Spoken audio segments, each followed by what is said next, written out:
আজকের ভিডিওতে আমরা পৃথিবীর ইতিহাসে অন্যতম প্রভাবশালী দুইজন বিজ্ঞানী আইজ্যাক নিউটন এবং স্টিফেন হকিংসের দৃষ্টিভঙ্গি নিয়ে আলোচনা করব, যাদের মধ্যে একজন বলেছিলেন সৃষ্টিকর্তা আছেন আর একজন নাস্তিকতাকে সমর্থন করেছিলেন। আজকে আমরা বোঝার চেষ্টা করব এই দুজনের মধ্যে কার অবস্থান বেশি যুক্তিযুক্ত। এর সাথে আমরা এটাও আলোচনা করার চেষ্টা করব যে ধর্ম এবং বিজ্ঞানের মধ্যে আদৌ কোনো বিরোধ আছে কিনা। এছাড়া আজকের ভিডিওতে আমি আপনাদের সামনে এটাও তুলে ধরব সর্বকালের সর্বশ্রেষ্ঠ বিজ্ঞানী সৃষ্টিকর্তা সম্পর্কে আসলে কি লিখে গিয়েছেন, যেটা হয়তো সচরাচর আপনার সামনে তুলে ধরা হয় না। কিন্তু সেই লেখাটা বুঝতে হলে প্রথমে আমাদেরকে আরও কিছু জিনিস বুঝতে হবে। আজকের ভিডিওটা পুরোপুরি দেখার পরে আপনি শুধু বিজ্ঞানকে না, নিজেকেও নতুনভাবে আবিষ্কার করবেন। তো চলেন শুরু করা যাক। আজ থেকে প্রায় 10 বছর আগে নীলক্ষেতে হঠাৎ একটা বই আমার চোখে পড়ে। বইটার নাম হচ্ছে the 100, a ranking of the most influential persons in history. অর্থাৎ মানব সভ্যতার ইতিহাসে পৃথিবীতে যত মানুষ জন্ম নিয়েছেন তাদের মধ্যে যারা পৃথিবীকে গভীরভাবে প্রভাবিত এবং পরিবর্তিত করেছেন এমন 100 জন মানুষের একটি তালিকা তৈরি করেছেন লেখক মাইকেল এইচ হার্ট। শুধুমাত্র সেই 100 জনের নাম জানার আগ্রহ থেকে আমি বইটা হাতে নেই, কিন্তু তালিকার প্রথম 3 জনের নাম দেখে আমি কিছুটা অবাক হই। লেখক মাইকেল এইচ হার্ট পৃথিবীর ইতিহাসে সবচেয়ে প্রভাবশালী মানুষ হিসেবে উল্লেখ করেছেন হযরত মুহাম্মদ সাল্লাল্লাহু আলাইহি ওয়াসাল্লামকে, আর তৃতীয় স্থানে রেখেছেন হযরত ঈসা আলাইহি ওয়াসাল্লামকে, যাকে খ্রিস্টান ধর্ম অবলম্বীরা জিসাস ক্রাইস্ট নামে ডাকেন। কিন্তু আমার দৃষ্টি স্থির হয়ে যায় দ্বিতীয় স্থানে থাকা নামটির উপরে, আইজ্যাক নিউটন। আজকের দুনিয়াও আপনি যদি কোনো বিজ্ঞানীকে জিজ্ঞেস করেন যে তাদের মতে সবথেকে ইনফ্লুয়েন্সিয়াল বিজ্ঞানীকে, অনেকেই অবলীলায় স্বীকার করেন Isaac Newton. Who do you think is the most extraordinary scientific mind that that humanity has produced? There is no contest. Isaac Newton. Nothing, nobody comes close. অনেকেই যেমন বলেন, ঠিক তেমনি এই বইতেও লেখক নিউটনকে বলেছেন সর্বকালের সর্বশ্রেষ্ঠ বিজ্ঞানী। হযরত মুহাম্মদ সাল্লাল্লাহু আলাইহি সাল্লাম অথবা যীশুখ্রিস্ট উভয়ই কিন্তু পৃথিবীতে সৃষ্টিকর্তার বাণী নিয়ে এসেছিলেন। অন্যদিকে নিউটন আধুনিক বিজ্ঞানে এমন এক বৈপ্লবিক পরিবর্তন এনেছিলেন যা আমাদেরকে এই পৃথিবীকে নতুন এক চোখে দেখার ক্ষমতা দিয়েছে। লেখক এই বইতে মূলত ব্যাখ্যা করেছেন নিউটন কেন সর্বকালের সর্বশ্রেষ্ঠ বিজ্ঞানী, তার অবদান কি, তিনি কিভাবে তার আবিষ্কারের মাধ্যমে পুরো পৃথিবীকে পরিবর্তন করে দিয়েছিলেন। এখান থেকে বিজ্ঞানী নিউটন সম্পর্কে আসলে অনেক ধারণা পাওয়া যায়, কিন্তু ব্যক্তি নিউটন সম্পর্কে তেমন আইডিয়া পাওয়া যায় না। তবে সম্প্রতি অক্সফোর্ড ইউনিভার্সিটির প্রেস থেকে প্রকাশিত প্রফেসর রব এলিফের 2টা বই পড়ে একটা ভিন্ন নিউটনকে আমি আবিষ্কার করেছি, যেই নিউটন ভীষণভাবে ফিলোসফিক্যাল এবং রিলিজিয়াস। বই দুটা হলো প্রিস্ট অফ নেচার এবং Newton, a very short introduction. নিউটনের জন্ম ছিল এক কৃষক পরিবারে। নিউটনের বাবা ছিলেন একজন ফার্মার, যিনি নিজের নামও লিখতে পারতেন না। শিশু হিসেবে নিউটন ছিলেন খুবই ছোট এবং রুগ্ন প্রকৃতির। সে নাকি বাঁচবেনই না এমন মনে করা হতো। নিউটনের জন্মের কয়েক মাস আগেই তার বাবা মারা যান। পরবর্তীতে নিউটনের মা আরেকটা বিয়ে করেন। তার দ্বিতীয় স্বামী মারা যাওয়ার পরে নিউটনের মা নিউটনকে স্কুল থেকে ফেরত নিয়ে আসেন। উদ্দেশ্য ছিল নিউটনকে ফার্মার বানানো, অর্থাৎ কৃষক বানানো এবং নিজেদের জায়গা জমি দেখাশোনা করা। কিন্তু নিউটনের ভিতরে কৃষিকাজ করার প্রতিভা বা ইচ্ছা কোনোটাই ছিল না। নিউটন আবার স্কুলে ফেরত যান এবং সেই ছেলেটি পরবর্তীতে ম্যাথমেটিক্স, ফিজিক্স এবং অপটিক্সে অসামান্য অবদানের জন্য হয়ে উঠবেন একজন যুগান্তকারী বিজ্ঞানী, যার আবিষ্কার শুধুই পৃথিবীকেই বদলে দিবে না, মানব জাতিকে চাঁদ পর্যন্ত পৌঁছে যেতে সাহায্য করবে। নিউটন প্রচুর পরিমাণে ফিলোসফি পড়েছিলেন। অ্যারিস্টটল হোক আর রেনে ডেকার্ট হোক, সবাইকেই গভীরভাবে পড়েছিলেন। তার একটি নোটবুক ছিল, সেখানে তিনি অ্যারিস্টটলের দর্শনের বিভিন্ন নোট লিখে রাখতেন, বিশেষ করে ইথিক্স, লজিক, রেটরিক এবং ন্যাচারাল ফিলসফি নিয়ে। আনুমানিক 22 বছর বয়সের দিকে নিউটন সেই নোটবুকে একটি নতুন হেডলাইন যোগ করেন, সার্টেন ফিলোসফিক্যাল কোয়েশ্চেন্স। অর্থাৎ বিভিন্ন প্রকারের দার্শনিক প্রশ্ন তাকে ভাবিয়ে তুলছিল। আপনারা যারা বেশ কিছুদিন ধরে আমার চ্যানেলের সাথে যুক্ত আছেন তারা নিশ্চয়ই জানেন এই চ্যানেলে আমরা বিভিন্ন সময় বিভিন্ন দার্শনিকের মতবাদ নিয়ে আলোচনা করেছি। সক্রেটিসের স্টুডেন্ট ছিলেন প্লেটো, আর প্লেটোর স্টুডেন্ট ছিলেন অ্যারিস্টটল। আমরা জানি অ্যারিস্টটল যেমন তার শিক্ষক প্লেটোর কাছ থেকে অনেক কিছু শিখেছিলেন, আবার একই সাথে অ্যারিস্টটল কিন্তু প্লেটোর সাথে অনেক বিষয়ে দ্বিমত পোষণ করেছিলেন। অ্যারিস্টটলের নামে একটি উক্তি প্রচলিত আছে, Plato is my friend but truth is a greater friend. Newton যখন সার্টেন ফিলোসফিক্যাল কোয়েশ্চেন্স নামে শিরোনামটি লিখেছিলেন, তখন তার উপরে তিনি প্রায় একই রকমের আরেকটি কথা লিখে রেখেছিলেন। Plato is my friend, Aristotle is my friend, but truth is a greater friend. ভাবা যায় প্লেটো এবং অ্যারিস্টটল কতটা প্রভাবশালী ছিলেন। তাদের মৃত্যুর প্রায় 2000 বছর পরে এসেও নিউটনের মতো একজন মনুমেন্টাল জিনিয়াস তাদেরকে নিয়ে তখনও ভাবছিলেন। কিন্তু যিনি নিউটনের জীবন দর্শনে সবথেকে গভীর প্রভাব বিস্তার করেছিলেন, তিনি হলেন যীশুখ্রিস্ট, অর্থাৎ হযরত ঈসা আলাইহিস ওয়াসাল্লাম। যদিও নিউটন খ্রিস্টান ধর্ম অবলম্বী ছিলেন, তিনি খ্রিস্টান ধর্মের কেন্দ্রীয় মতবাদ অর্থাৎ দ্য হোলি ট্রিনিটিকে মিথ্যা মনে করতেন। অর্থাৎ খ্রিস্টান ধর্ম অবলম্বীরা যে যীশুখ্রিস্টকে ঈশ্বর মনে করেন, নিউটন সেটা মানতেন না। তার মতে ঈশ্বরকে খ্রিস্টানরা যেভাবে ব্যাখ্যা করছে সেটা সঠিক নয় এবং যীশুখ্রিস্ট এমন শিক্ষা দেননি। নিউটনের মতে বাইবেলে পরবর্তীতে আরও অনেক কিছু যুক্ত করা হয়েছে যেটা শুরুতে ছিল না। সুতরাং নিউটনের মতে খ্রিস্টান ধর্ম করাপ্টেড হয়ে গিয়েছে। তাই তিনি যীশুখ্রিস্টের আসল শিক্ষা কী ছিল সেটা খুঁজে বের করার পিছনে প্রচুর সময় ব্যয় করেছেন। এই কারণেই নিউটন বৈজ্ঞানিক গবেষণার পিছনে যতটুকু সময় ব্যয় করেছেন, তার থেকে অনেক বেশি সময় ব্যয় করেছিলেন ধর্মীয় গবেষণার পিছনে। এছাড়া বিজ্ঞানী হিসেবে নিউটন যে ভূমিকা পালন করেছিলেন, সেটাকে তিনি আসলে বৈজ্ঞানিক নয় বরং ধর্মীয় ভূমিকা হিসাবে দেখতেন।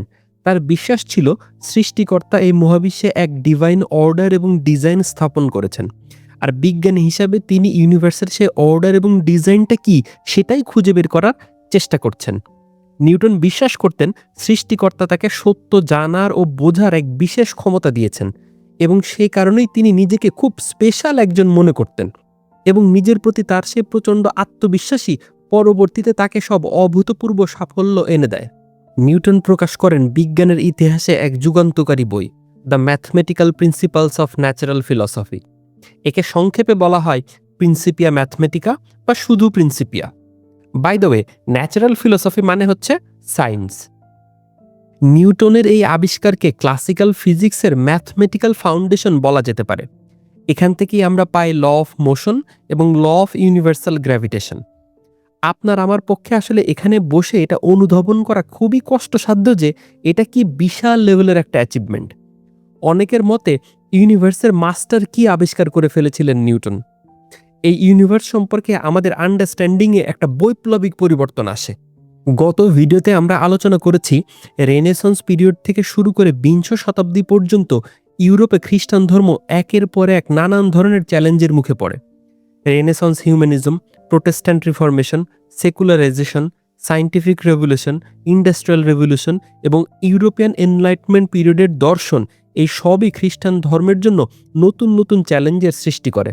ধীরে ধীরে ইউরোপে ব্যক্তি এবং রাষ্ট্র জীবনে ধর্মের গুরুত্ব কমতে থাকে। ইউরোপিয়ান এনলাইটমেন্ট পিরিয়ডের দর্শন মূলত এই ধারণার উপরে দাঁড়িয়েছিল যে মানুষের যুক্তিবোধ বা হিউম্যান রিজনিং, অর্থাৎ যুক্তি দিয়ে চিন্তা করার যে ক্ষমতা, এইটার উপরে সবথেকে বেশি গুরুত্ব দেওয়া উচিত। এখানে ধর্মের কোনো প্রয়োজন নেই। এটাই হচ্ছে মডার্নিটি। মাথায় রাখবেন, ফিলোসফিতে যখন মডার্নিটি কথাটা ইউজ করা হয়, এটার মানে হচ্ছে সেকুলার অ্যাপ্রোচ অফ নলেজ, অর্থাৎ হিউম্যান রিজনিং এবং সায়েন্টিফিক অ্যাপ্রোচের উপরে ভিত্তি করে সব কিছু ব্যাখ্যা করা হবে। গডের এখানে কোনো প্রয়োজন নেই। মানুষের চিন্তা করার ক্ষমতা অর্থাৎ হিউম্যান রিজনিংয়ে যে যথেষ্ট, এটা প্রমাণ করার জন্য অন্যান্য অনেক কিছুর পাশাপাশি নিউটনের প্রিন্সিপিয়া ম্যাথমেটিকা এবং অপটিক্সের উদাহরণ চলে আসতো। অর্থাৎ নিউটনের কাজগুলো উদাহরণ হিসেবে ব্যবহার করে তারা বলতো, দেখো মানুষের কি ক্ষমতা, মানুষের পক্ষে কি অর্জন করা সম্ভব। এমন কিছু মানুষ ছিল যারা আসলে বলা শুরু করে যে নিউটন যে আবিষ্কার করেছে তার জন্য নিউটনকে পূজা করা উচিত। অর্থাৎ নিউটনের আবিষ্কার ব্যবহার করে অনেক লোক বলেছে, দেখো ইউনিভার্স কিভাবে ফাংশন করে সেটা আমরা বুঝে গেছি। অর্থাৎ we understand the law of nature, we do not need God, there is no God. অন্যদিকে ইউনিভার্সের মাস্টার কি যে আবিষ্কার করলো, সে নিউটন কিন্তু ডিপলি রিলিজিয়াস। নিউটন যখন ল অফ গ্র্যাভিটি বের করে ফেললেন, নিউটন কিন্তু বলেন নাই যে এখন আর গডের দরকার নাই, বরং তিনি বলেছেন কি অসামান্য প্রজ্ঞাবান এবং ক্ষমতাধর সেই গড যিনি এত নিখুঁতভাবে এই সিস্টেমটা ডিজাইন করেছেন। যেহেতু ইউনিভার্সের এত সুন্দর ল আছে, there must be a law giver, and that law giver is the God. আপনি যদি এখন বিজ্ঞানের ইতিহাসে সেই যুগান্তকারী নিউটনের প্রিন্সিপিয়া ম্যাথমেটিকা বইটা হাতে নেন, তাহলে দেখবেন বইটার শেষে জেনারেল স্কোলিয়াম নামে একটা অংশ আছে, অথবা গুগলে যদি আপনি শুধুমাত্র জেনারেল স্কোলিয়াম লিখে সার্চ করেন, সেখানেও শুধুমাত্র এই অংশটুকু পেয়ে যাবেন যেখানে সৃষ্টিকর্তার প্রসঙ্গে নিউটন তার অবস্থান পরিষ্কার করছেন। আমি সেখান থেকে কিছু ছোট ছোট অংশ আপনাদেরকে পড়ে শোনাচ্ছি। But though these bodies may indeed persevere in their orbits by the mere laws of gravity, yet they could by no means have at first derived the regular position of the orbits themselves from those laws. অর্থাৎ Newton বলছেন সূর্য এবং গ্রহগুলো তাদের কক্ষপথে ঘুরছে সেটা law of gravity দিয়ে ব্যাখ্যা করা যায়। অর্থাৎ যখন কোনো গ্রহ অলরেডি তার কক্ষপথে আছে, গ্র্যাভিটি সেই মোশনটাকে ব্যাখ্যা করতে পারে। কিন্তু সমস্যা হচ্ছে গ্রহগুলো যে তাদের নিজস্ব অবস্থানে প্রাথমিকভাবে আসলো, সেটা কিভাবে আসলো? এটা তো গ্র্যাভিটির কারণে হয় নাই। অথবা তারা যে তাদের নিজ নিজ অবস্থায় আসলো, এক্স্যাক্টলি এই অবস্থায় কেন আসলো, এটার পিছনে পারপাসটা আসলে কি? সেই পারপাসটা, যেটাকে ফিলোসফির ভাষায় বলা হয় ফাইনাল কজ, সেটা তো গ্র্যাভিটি দিয়ে ব্যাখ্যা করা যায় না। সহজ কথায় ল শুধু ডেসক্রাইব করে বিহেভিয়ার, ল কোনো ক্রিয়েটিভ পাওয়ার রাখে না। এইখানে একটা পিওর ফিলোসফিক্যাল কোয়েশ্চেন আমাদের সামনে চলে আসবে, ল তাহলে কি? এইটা বোঝার জন্য একটা অ্যানালজি আমাদেরকে সাহায্য করতে পারে। ভাবুন দাবা খেলার বোর্ড এবং গুটির কথা। কোনো গুটি কিভাবে মুভ করবে? যদি বোর্ড এবং গুটি অলরেডি থাকে, তখন আমরা রুলস দিয়ে খেলাটাকে প্রেডিক্ট করতে পারি। কিন্তু বোর্ড এবং গুটি কে তৈরি করলো সেটা দাবার রুলস দিয়ে ব্যাখ্যা করা যায় না। আবার আপনি দাবা খেলার রুল জানলেই দাবার বোর্ড এবং গুটি অটোমেটিক্যালি তৈরি হয়ে যাবে না। আর রুলটা কোথা থেকে আসলো বা কে তৈরি করলো সেই প্রশ্নটা তো থেকেই যায়।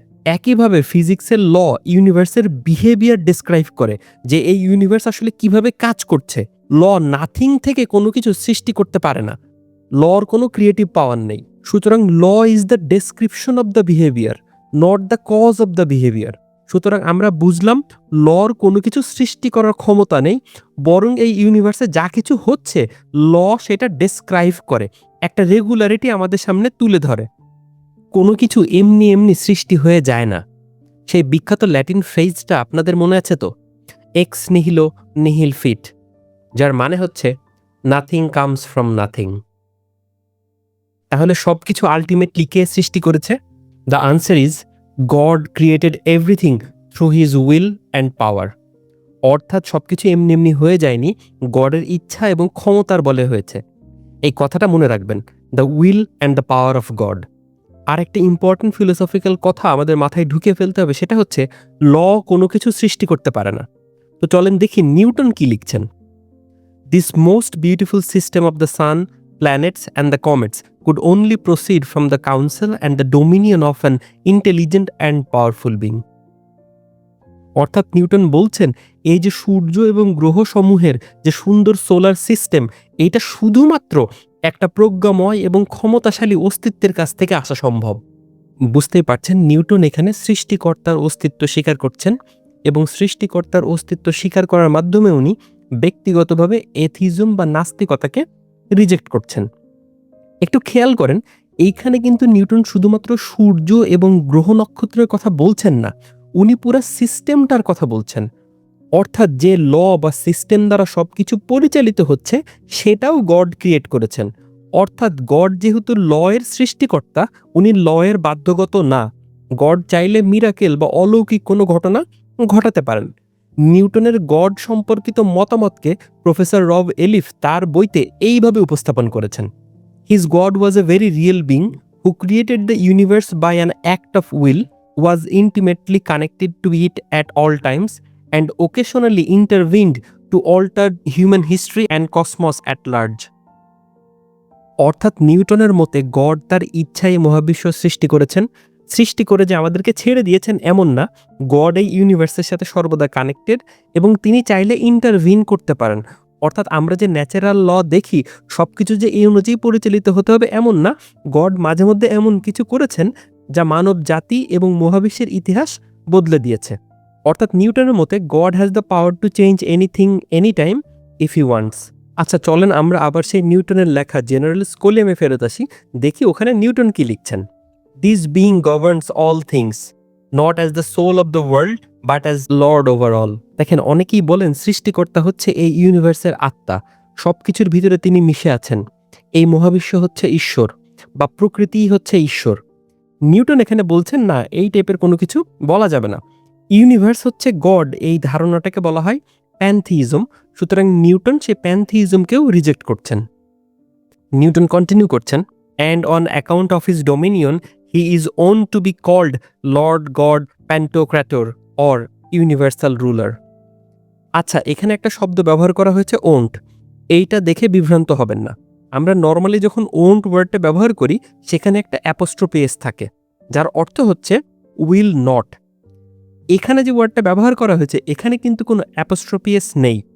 অর্থাৎ এই ওন্ট ওয়ার্ডটার অর্থ হচ্ছে ইউজুয়ালি, কমনলি বা নর্মালি। এখানে হয়তো আরেকটা শব্দ আমাদের জন্য নতুন, সেটা হচ্ছে প্যান্টোক্র্যাটর। এটা একটা গ্রিক শব্দ যার অর্থ হচ্ছে অলমাইটি বা সর্বশক্তিমান বা দ্য ইউনিভার্সাল রুলার। অর্থাৎ নিউটন বলতে চাচ্ছেন গডের সে সর্বময় আধিপত্যের কারণেই আমরা নর্মালি তাকে বলি সর্বশক্তিমান বা ইউনিভার্সাল রুলার। নিউটন আরও লিখছেন, and from his true Dominion it follows that the true god is a living, intelligent and powerful being, and from his other perfection that he is supreme or most perfect, he is eternal and infinite, omnipotent and omniscient. That is, his duration reaches from eternity to eternity, his presence from infinity to infinity. অর্থাৎ Newton বলছেন সত্যিকারের god হচ্ছে প্রাণবন্ত, প্রজ্ঞাবান এবং ক্ষমতাধর। তিনি সর্বোচ্চ এবং সব থেকে পারফেক্ট। তিনি চিরন্তন এবং অসীম, সর্বশক্তিমান এবং সর্বময় জ্ঞানের অধিকারী। He governs all things and knows all things that are or can be done. তিনি সব কিছু পরিচালনা করেন এবং সব কিছু যে অবস্থায় আছে তিনি সেটাও জানেন এবং ভবিষ্যতে কি করা সম্ভব সেটাও তিনি জানেন। নিউটন আরও বলছেন, it is allowed by all that the supreme God exist necessarily, and by the same necessity he exist always and everywhere. এইখানে নিউটনের চরম ফিলোসফিক্যাল পার্টটা বের হয়ে আসছে। নিউটন বলছেন গড এক্সিস্টস নেসেসারিলি। দেখেন, এখানে যে নিউটন বলছেন নেসেসারিলি, এই কথাটা কোনো সিম্পল কথা না। ফিলোসফিতে নেসেসারি এক্সিস্টেন্স মানে হচ্ছে সেই সত্তা যেটা না থাকা অসম্ভব, এবং সেই নেসেসারি এক্সিস্টেন্সের ওপরেই ইউনিভার্সের সব কিছুর অস্তিত্ব নির্ভর করে। তাই সৃষ্টি জগতের সব কিছুকে বলা হয় কন্টিনজেন্ট এক্সিস্টেন্স, আর গড হচ্ছে নেসেসারি এক্সিস্টেন্স। ফিলোসফিতে গডের এক্সিস্টেন্সের পক্ষে যতগুলো যুক্তি আছে তার মধ্যে অন্যতম শক্তিশালী একটি যুক্তি হচ্ছে এই আর্গুমেন্ট ফ্রম কন্টিনজেন্সি। বিভিন্ন ফিলোসফার এটা নিয়ে কথা বলেছেন। নিউটনের সমসাময়িক একজন অত্যন্ত প্রভাবশালী ফিলোসফার লাইবনিজ এই আর্গুমেন্টটা নিয়ে কথা বলেছেন। আমার চ্যানেলে এই কন্টিনজেন্সি আর্গুমেন্টের একটা ভার্সন বর্ণনা করা আছে, যেটা হচ্ছে ইবনে সিনার বিখ্যাত বুরহান আর্গুমেন্ট, যেখানে ইবনে সিনা দেখিয়েছেন গড হচ্ছে নেসেসারি এক্সিস্টেন্স, আরবিতে যেটাকে বলা হয় ওয়াজিব আল উজুদ। এছাড়া আমার চ্যানেলে অ্যারিস্টটলের আর্গুমেন্ট ফ্রম মোশন বা আনমুভড মুভার এই ভিডিওটাও দেখে আসতে পারেন। আর এই দুইটা ভিডিও দেখে রাখলে আপনি সৃষ্টিকর্তার অস্তিত্বের পক্ষে ফিলোসফিক্যাল আর্গুমেন্টগুলো সম্পর্কে একটা ধারণা পাবেন। আর এই দুইটা ভিডিওই আমার গড প্লেলিস্টে পেয়ে যাবেন। তবে এই সব কিছু নিউটন সরাসরি এক কথায় বলে দিচ্ছেন, all that diversity of natural things which we find suited to different times and places could arise from nothing but the ideas and will of a being necessarily existing. অর্থাৎ এই ন্যাচারাল ওয়ার্ল্ডে যত বৈচিত্র্য, যত ডাইভার্সিটি আমরা দেখতে পাই, এই সব কিছুই অস্তিত্ব লাভ করেছে সেই নেসেসারি এক্সিস্টেন্স অর্থাৎ গডের ইচ্ছার কারণে। Whence also he is all similar, all eye, all ear, all brain, all arm, all power to perceive, to understand and to act, but in a manner not at all human, in a manner not at all corporeal, in a manner utterly unknown to us. অর্থাৎ Newton এখানে কনফিউশনটা clear করে দিচ্ছেন। তিনি বলছেন god সব কিছু দেখেন, শোনেন, বোঝেন, অনুভব করেন, কিন্তু এই কথাগুলো শুনলে আমরা অনেকেই মানব চরিত্রের সাথে মিলিয়ে ফেলি। তাই নিউটন বলছেন, but in a manner not at all human, in a manner not at all corporeal, in a manner আটারলি unknown to us. অর্থাৎ তিনি সব কিছুই করেন, কিন্তু গডের কোনো কিছু কোনোভাবে মানুষের মতো না। তিনি কিভাবে সেটা করেন সেটা আমাদের কাছে সম্পূর্ণরূপে অজানা। মানুষের কোনো কিছুর সাথে সেটা তুলনা করা যাবে না। নিউটন কন্টিনিউ করছেন, he is utterly void of all body and bodily figure and can therefore neither be seen nor heard not touched nor ought he to be worshipped under the representation of any corporeal thing. অর্থাৎ আমাদের মতো কোনো body বা bodily figure এইরকম কোনো কিছু দিয়ে গডকে কল্পনা করা যাবে না। সুতরাং আমরা গডকে দেখতে পাবো না, শুনতে পাবো না বা টাচ করতে পারবো না। এবং মোস্ট ইম্পর্টেন্টলি তিনি বলছেন কোনো কিছুর ছবি বা মূর্তি বানিয়ে সেটাকে গড বলে সেটার ইবাদত করা যাবে না।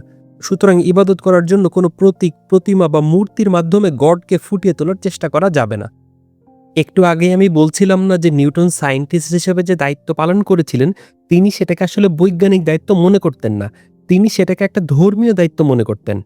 সায়েন্সের ইতিহাসে অন্যতম যুগান্তকারী বই প্রিন্সিপিয়া ম্যাথমেটিকা, যেটা কিনা ক্লাসিক্যাল ম্যাকানিক্সের ম্যাথমেটিক্যাল ফাউন্ডেশন, যেখান থেকে আমরা লজ অফ মোশন পেলাম, লজ অফ গ্র্যাভিটি পেলাম। বইটা লেখার পিছনে নিউটনের উদ্দেশ্য কি ছিল জানেন? প্রমোটিং বিলিফ ইন গড এবং কনসিডারিং ম্যান। অর্থাৎ নিউটনের উদ্দেশ্য ছিল এই বইটা চিন্তাশীল মানুষকে সৃষ্টিকর্তায় বিশ্বাস করতে সাহায্য করবে। যাই হোক, এই যে এতক্ষণ আমরা ওই বইয়ের শেষ অংশে যে জেনারেল স্কোলিয়াম অংশটা আছে সেটা নিয়ে কথা বলছিলাম, সেখানে আবার ফেরত আসি। নিউটন ল অফ গ্র্যাভিটি সম্পর্কে ক্লিয়ারলি বলছেন, hitherto we have explained the phenomenon of the heavens and of our sea by the power of gravity, but have not yet assigned the cause of this power. অর্থাৎ Newton বলছেন এই যে আমাদের natural ওয়ার্ল্ডে law of gravity কিভাবে কাজ করে সেটা তিনি ব্যাখ্যা করেছেন। এটা একদম ক্লিয়ারলি ম্যাথমেটিক্যালি ব্যাখ্যা করা যায়, কিন্তু গ্র্যাভিটির এই পাওয়ারটা আসতেছে কোথা থেকে সেই কারণটা তিনি বের করতে পারেন নাই। নিউটন আরও লিখছেন, but hitherto I have not been able to discover the cause of those properties of gravity from phenomenon, and I frame no hypothesis. Observation এবং এক্সপেরিমেন্টের ভিত্তিতে নিউটন গাণিতিকভাবে দেখিয়েছেন যে গ্র্যাভিটিকে নিখুঁতভাবে ব্যাখ্যা করা যায়, কিন্তু এই গ্র্যাভিটি বা মহাকর্ষের ভিত্তিগত কারণ বা ফাউন্ডেশনাল কজ কি, অর্থাৎ গ্র্যাভিটি কী কারণে এক্সিস্ট করে, সেটা তিনি অবজারভেশন এবং এক্সপেরিমেন্টের মাধ্যমে বের করতে পারেননি। আর যেহেতু তিনি সেটা অবজারভেশন এবং এক্সপেরিমেন্টের মাধ্যমে বের করতে পারেননি, সুতরাং তিনি অনুমান করে অপর্যাপ্ত তথ্যের ভিত্তিতে বলতে চান না যে গ্র্যাভিটি কেন এক্সিস্ট করে। এবং সেই কারণেই তিনি বলেন তার সেই বিখ্যাত লাইন, হাইপোথেসিস নন ফিঙ্গো, যার অর্থ হচ্ছে আই ফ্রেম নো হাইপোথেসিস, অর্থাৎ আমি অনুমান ভিত্তিক কোনো কিছুকে সায়েন্স হিসাবে চালিয়ে দিতে চাই না। এখন আপনার মনে প্রশ্ন আসতে পারে, নিউটন যদি অবজারভেশন এবং এক্সপেরিমেন্ট ছাড়া কোনো কিছু বলতে না চান, তাহলে একটু আগে যে উনি সৃষ্টিকর্তার কথা বললেন সেটা তাহলে কি? দেখেন, গড হচ্ছে সবকিছুর আলটিমেট কজ। তিনি এই মহাবিশ্ব এবং তার ন্যাচারাল ল তৈরি করেছেন। সুতরাং কোনো একটা কিছু আলাদা করে গড করেছেন এই কথাটা বলার তেমন কোনো যৌক্তিকতা নেই, বিশেষ করে যখন সায়েন্টিফিক এক্সপ্লানেশন খোঁজা হচ্ছে। সায়েন্টিফিক এক্সপ্লানেশন খোঁজা মানে হচ্ছে গড কিভাবে সেই লটা বা প্রসেসটা ডিজাইন করেছেন সেটা খুঁজে বের করার চেষ্টা করা। সুতরাং কোন একটা কিছু গড করেছে সেটা আলাদাভাবে না বলে সেখানে ন্যাচারাল এক্সপ্লানেশনটা খুঁজে বের করাই হচ্ছে সায়েন্সের কাজ বলে নিউটন মনে করতেন। দেখেন, একটা ভুল আমরা অনেক সময় করে থাকি। এমন কিছু বিষয় যখন আমরা শুনি যে সায়েন্স এই ব্যাপারগুলোর উত্তর এখনো খুঁজে বের করতে পারেনি, তখন আমরা সাথে সাথে এইটা বলি যে তাহলে সেটা সৃষ্টিকর্তা করেছে। দেখেন, এইরকম ব্যাখ্যা খুবই ডেঞ্জারাস। বিশেষ করে আপনি যে ব্যাপারটার উপরে কমেন্ট করছেন সেটা যদি এই ন্যাচারাল ওয়ার্ল্ডের এমন কোনো কিছু হয় যেটা অবজারভেশন এবং এক্সপেরিমেন্টের মাধ্যমে বের করা সম্ভব, এবং সায়েন্স যদি আরেকটু প্রোগ্রেস করে, তাহলে সেই প্রশ্নটার উত্তর পাওয়া গেলেও যেতে পারে। এই ধরনের চিন্তা ভাবনাকে আসলে বলা হয় গড অফ দ্য গ্যাপস। অর্থাৎ যেই জায়গাগুলোতে সায়েন্স এখনো উত্তর খুঁজে বের করতে পারেনি, আপনি সেই জায়গাগুলোতে গডকে বসিয়ে দেওয়ার চেষ্টা করছেন। এটা করবেন না। এটা যদি আপনি করেন, তাহলে সায়েন্স যত বেশি আগাবে, আপনার মনের ভিতরে আপনি যেই ধরনের গডের কথা চিন্তা করছেন সেই গডের স্কোপ আসলে তত বেশি কমতে থাকবে। মনে রাখবেন, গড সবকিছুর আলটিমেট কজ। তিনি এই ইউনিভার্স এবং ইউনিভার্সের ন্যাচারাল ল তৈরি করেছেন। God is not God of the gaps, our God is God of the whole show. সুতরাং আমরা যতটুকু জানি অথবা সায়েন্স যতটুকু আবিষ্কার করতে পেরেছে সেটার আলটিমেট কজ যেমন গড, আমরা আবার যতটুকু জানি না বা সায়েন্স যেটা আবিষ্কার করতে পারেনি বা সায়েন্স যেটা ভবিষ্যতে আবিষ্কার করবে বা সায়েন্স যেটা কোনোদিন আবিষ্কার করতে পারবে না, সেটার আলটিমেট কজও হচ্ছে গড। গড এই ইউনিভার্স সৃষ্টি করেছেন এবং এই ইউনিভার্সের ন্যাচারাল ল প্রতিষ্ঠা করেছেন। God is the universal ruler. আর আমরা যখন বিজ্ঞান চর্চা করব, আমাদের কাজ হচ্ছে সেই ন্যাচারাল ল খুঁজে বের করা এবং সেইটা ব্যবহার করে নতুন নতুন আবিষ্কার করা, যার মাধ্যমে আমরা মানব জাতির কল্যাণ সাধন করতে পারবো। এবং যেহেতু গড এই ইউনিভার্স সৃষ্টি করেছেন এবং এই ইউনিভার্সের ন্যাচারাল ল প্রতিষ্ঠা করেছেন, সুতরাং গড ল এর বশবর্তী না, অর্থাৎ আমাদের ন্যাচারাল ওয়ার্ল্ডের ল দ্বারা গড পরিচালিত হয় না, বরং তিনি এই ইউনিভার্সে ন্যাচারাল ল, ডিজাইন, রেগুলারিটিস স্থাপন করেছেন। সুতরাং গড চাইলে এমন কিছু করতে পারেন যেটাকে আমরা বলি অলৌকিক বা মিরাকেল বা সুপার ন্যাচারাল। অর্থাৎ গড এমন কিছু করতে পারেন যেটা আপনার আমার মতো সীমিত ক্ষমতা সম্পন্ন মানুষের পক্ষে করা সম্ভব না। সেজন্যই সৃষ্টিকর্তাকে বলা হয় সর্বশক্তিমান। তিনি যদি আপনার আমার মতো বা এই ইউনিভার্সের মতো ন্যাচারাল ল দ্বারাই পরিচালিত হতেন, তাহলে তো তিনি সর্বশক্তিমান হতেন না। সুতরাং মিরাকেল বা অলৌকিক ঘটনা শুধুমাত্র তখনই সম্ভব যদি মহান সৃষ্টিকর্তা সেটা ইচ্ছা করেন। এবং আপনি যদি মহান সৃষ্টিকর্তাকে সর্বশক্তিমান হিসাবে মেনে নেন, তাহলে আপনিও বুঝে যাবেন যেটা আপনার আমার জন্য মিরাকেল বা অসম্ভব, সেটা সৃষ্টিকর্তার জন্য মিরাকেল বা অসম্ভব না। এবং ঠিক সেই কারণে নিউটনের মতো অসামান্য বিজ্ঞান মনস্ক মানুষেরও এইটা বিশ্বাস করতে কোনো অসুবিধা হয়নি যে সৃষ্টিকর্তার ইচ্ছায় মিরাকেল বা অলৌকিক কোনো ঘটনা ঘটা সম্ভব। এবং নিউটনের মতে সৃষ্টিকর্তা এই ইউনিভার্সে যে অর্ডার এবং ডিজাইন রেখেছেন, সেটা ধাপে ধাপে খুঁজে বের করা এবং ব্যাখ্যা করাই হচ্ছে সায়েন্সের কাজ। তবে এখনই একটা গুরুত্বপূর্ণ জিনিস ক্ল্যারিফাই করে রাখা দরকার, সেটা হচ্ছে এক্সিস্টেন্স অফ গড, অর্থাৎ সৃষ্টিকর্তা আছে কি নেই, এটা কোনো সায়েন্টিফিক প্রশ্ন না। It's a question of philosophy of religion. আবার ফিজিক্স যে প্রশ্নগুলোর উত্তর দিতে পারে না, সেগুলো ফিলোসফির যেই ব্রাঞ্চে আলোচনা করা হয় সেটাকে বলা হয় মেটাফিজিক্স। অর্থাৎ existence of god is not a scientific question, it's a metaphysical question. কারণ গডকে আপনি কোনো ল্যাবে এক্সপেরিমেন্ট করে খুঁজে পাবেন না।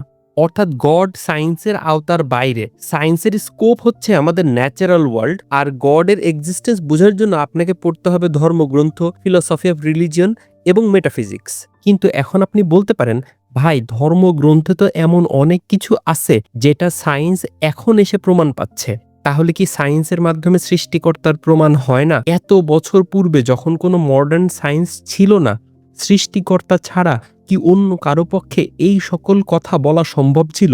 দেখেন, এইটা খুবই শক্ত একটা যুক্তি এবং আপনার সাথে আমিও একমত। তবে এই ব্যাপারটা নিয়ে অন্য কোনো আরেকটা ভিডিওতে আলোচনা করব।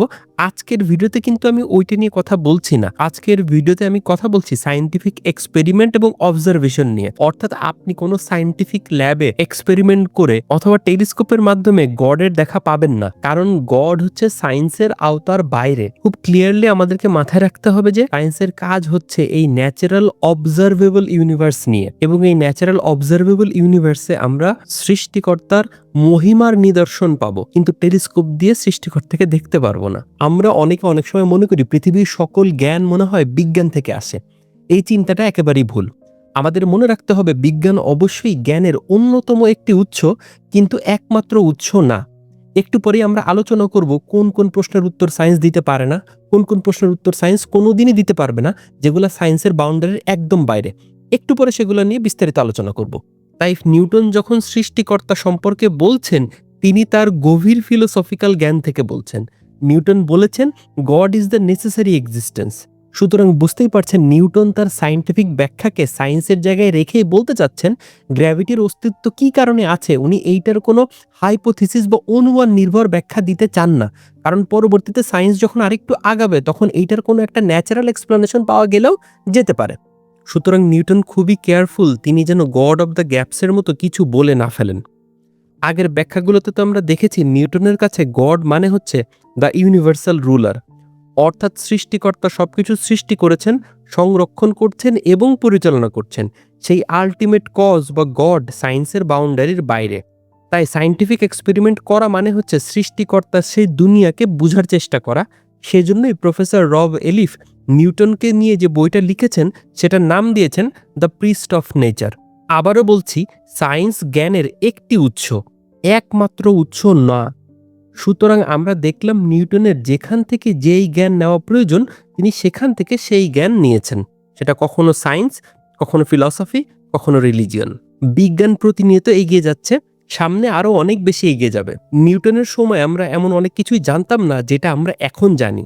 কিন্তু আজকের আলোচনা থেকে যে ফিলোসফিক্যাল শিক্ষাটা আপনার মাথায় রাখতে হবে সেটা হচ্ছে law is a description, it does not create something from nothing.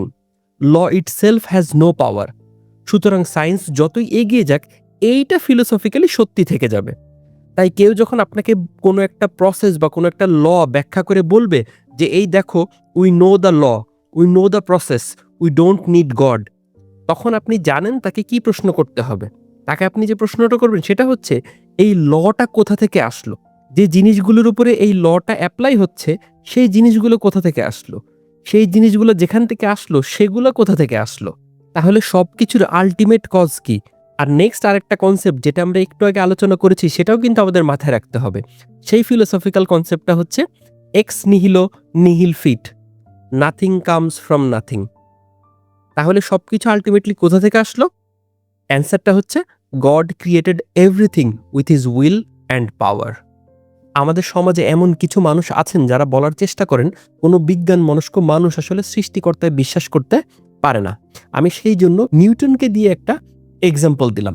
তবে এখানে একটা বিষয় ক্ল্যারিফাই করে রাখা ভালো যে কোনো একজন মানুষ যত ব্রিলিয়ান্ট, যত ইনফ্লুয়েন্সিয়ালি হোক না কেন, আমরা যখন তার কাছ থেকে কোনো কিছু শিখবো বা তার কাছ থেকে কোনো কিছু গ্রহণ করব, তখন সেটা আমরা আমাদের নিজস্ব বুদ্ধি এবং যুক্তি দিয়ে বিবেচনা করে যতটুকু গ্রহণযোগ্য ততটুকুই গ্রহণ করব। আমাদের একটা কথা মনে রাখতে হবে, god is the foundation and source of all knowledge.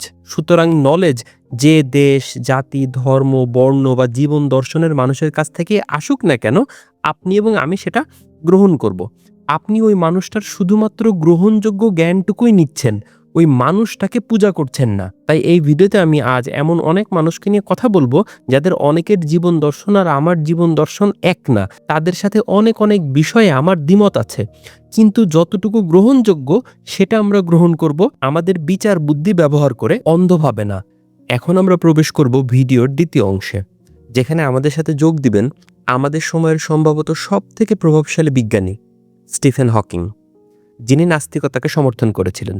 Stephen Hawking Cambridge ইউনিভার্সিটির সেই চেয়ারটিতে বসেছিলেন যেই পদে একসময় ছিলেন sir Isaac Newton. Stephen Hawking নিঃসন্দেহে এক্সট্রিমলি ব্রিলিয়ান্ট এবং ইনফ্লুয়েন্সিয়াল একজন সায়েন্টিস্ট। পাশাপাশি ওনার শারীরিক অসুস্থতাকে মোকাবেলা করে যেভাবে উনি বিজ্ঞানের জগতে অবদান রেখেছেন, তার কারণে উনি সারা বিশ্বে একজন সুপরিচিত মুখ হয়ে উঠেছিলেন।